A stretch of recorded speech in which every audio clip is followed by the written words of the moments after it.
Welcome everybody. I hope you're enjoying our first day of our conference so far. Now some of you may have come to this session today expecting that I was going to tell you how to validate your method. So before we get started, I do want to redirect your thinking, as it's not actually NATA's role to tell a facility how to validate their methods, nor would it be possible to discuss validation protocols, as these vary significantly across different disciplines. What this presentation is actually aimed at is to make you aware of some of the challenges in method validation or verification for that matter. Now, I'm not necessarily going to tell you how to overcome those challenges, as NATA, as an accreditation body, cannot consult by offering solutions. But hopefully, after this presentation, you'll be aware of the issue at hand before conducting validation studies, and you'll be able to formulate your own solutions. What I would like to do at the end of this presentation, if we've got time left, is just have an open discussion around the room and for you to share your experiences with validation, any challenges you may have encountered, and also what you did to overcome these. Or we can work through some of the challenges together. So all facilities are expected to require some level of validation. And there's some very good reasons why methods are validated.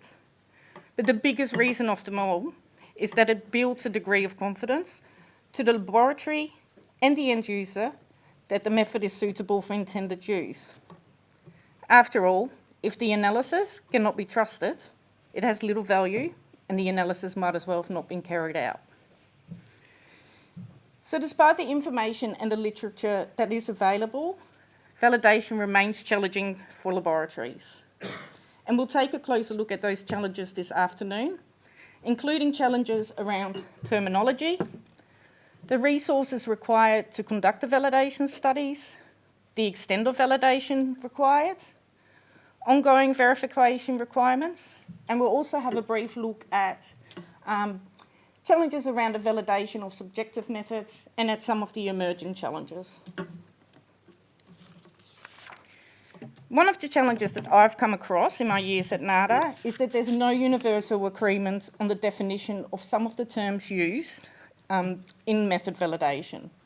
So terminology related to method validation concepts is diverse and it varies between disciplines, both in the meaning but also in the way they are determined. For example, in some disciplines the term ruggedness is applied to refer to the method's ability to remain unchanged when subjected to small changes in the method parameters. In other disciplines, it's referred to as robustness.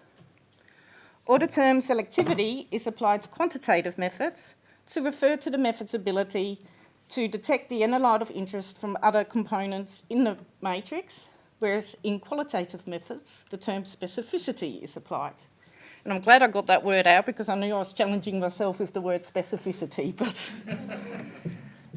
there also seems to be some confusion around what constitutes method validation and what constitutes method verification.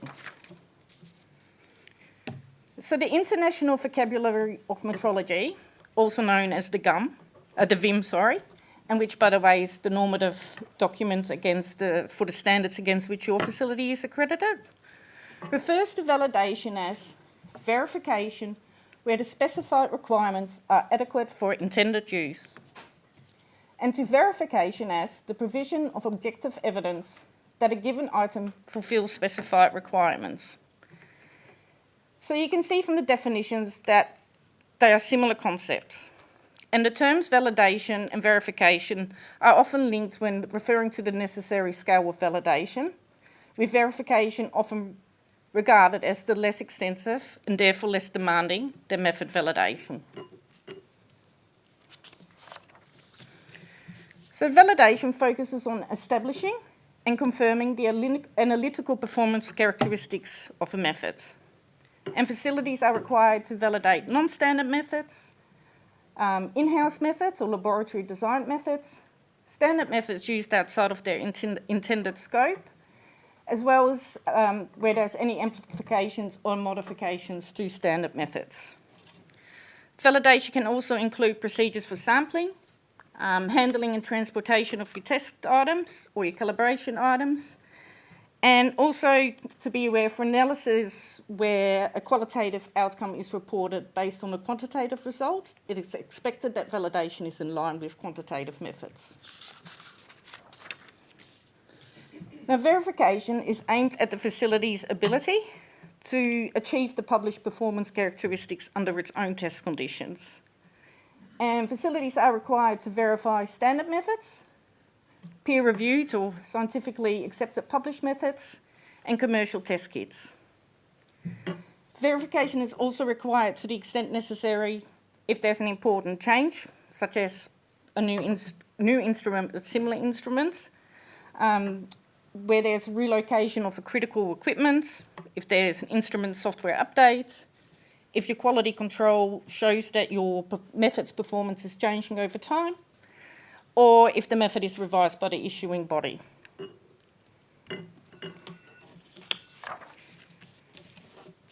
The availability of resources to conduct validation protocols can be challenging, especially the often broader scope that is associated with method validation, like project planning, setting of acceptance criteria, implementation, etc. And validation across disciplines is not harmonised. So specific validation guidelines may be lacking, which is very much the case for subjective test methods, or they are discipline specific, have different validation requirements, or may even vary in their approaches. Competence of staff can be an issue.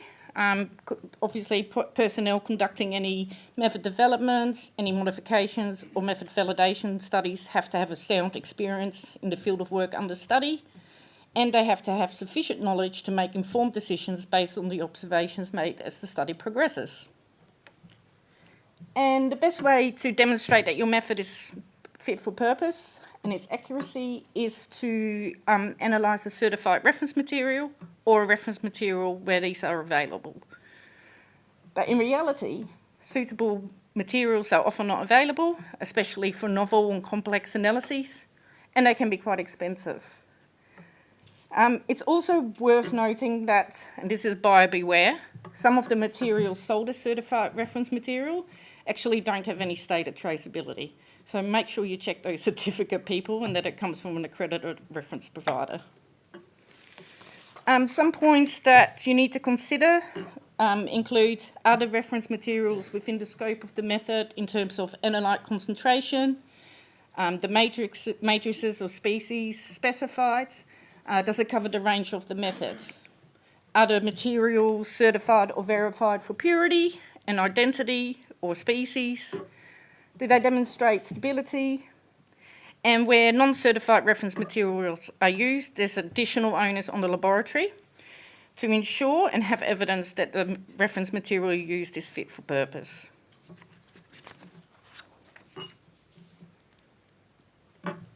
Another challenge is the extent of validation. So validation is always a balance between costs, risks, and technical possibilities. So NATA staff often get asked, well, how many samples do I need to use in my validation studies? And the answer to that is, well, how long is a piece of string? The number of samples have to be statistically significant, but it all depends on the application of the method and the matrices of species in the scope of the method.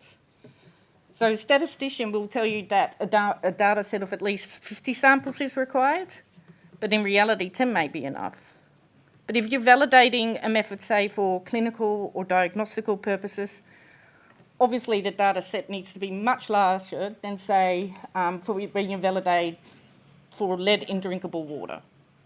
But if you then want to extend the matrix of that method to include other matrices, such as trait waste or soil, obviously you need to increase your sample size to account for those different matrices. So while we're on the topic of matrices, dealing with multiple matrices or species presents a challenge in its own right. You need to give careful consideration to any potential matrix effects. You may be dealing with different limits, such as residue limits in different matrices. Do you validate every matrix which is of course costly in terms of time, expenses and manpower? Can you validate in one and show equivalency, or can you divide it into different matrix types?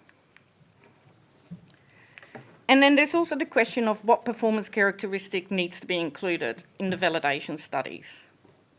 And the answer to that is that the validation has to be as extensive as necessary to meet the specified requirements of the method. So it's up to the facility to decide which performance characteristics should be investigated, and in some cases how detailed the investigation of a single performance characteristic needs to be. And there has to be justification where a performance characteristic is not deemed relevant. For example, limit of detection may be omitted if the method is to be used exclusively at high concentrations. Now, validation is carried out before the method is placed into routine use. And but ongoing verification is also required to demonstrate that your method remains fit for purpose. And this is all about mitigating your risk. So during validation studies, you're dealing with known samples and therefore limited sources of variables. But in routine use, you're dealing with unknown samples and increased variables. And also, instruments and laboratory equipment tends to degrade over time. So you need to demonstrate that the method and the data collected during your validation studies remain valid and fit for purpose. So what do? You can introduce a program of validation updates, such as verification. You set acceptance criteria, you conduct internal QC, and you participate in proficiency testing, which I'm sure everybody that works in a cab already does. So I also wanted to take a brief look at some of the challenges that can be encountered for the validation of subjective methods. So these methods are based on interpretive decisions. They have a degree of human-based elements to it, and that they have a degree of subjectivity. So there's generally no standardised methods available for subjective methods, and that's due to the inherent variability of human perception and judgment.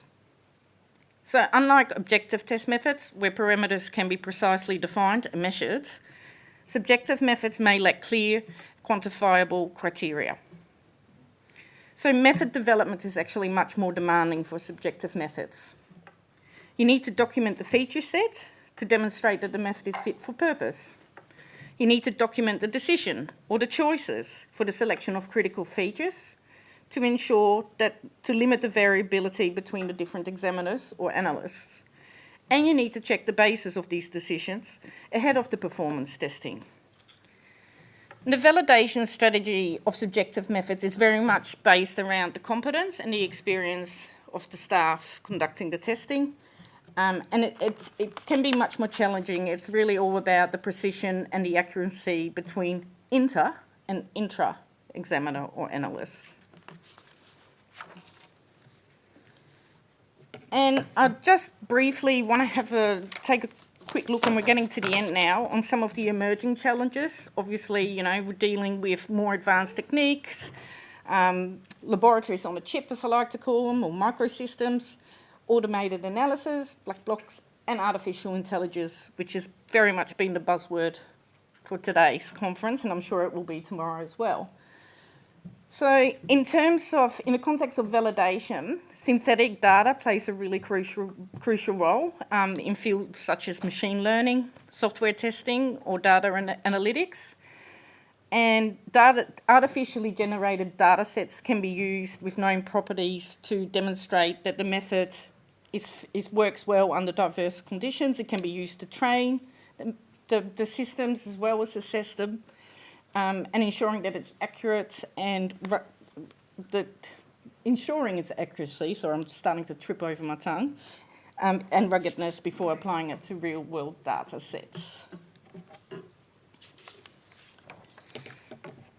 That concludes my presentation. I hope you found it interesting and gained some awareness of the challenges.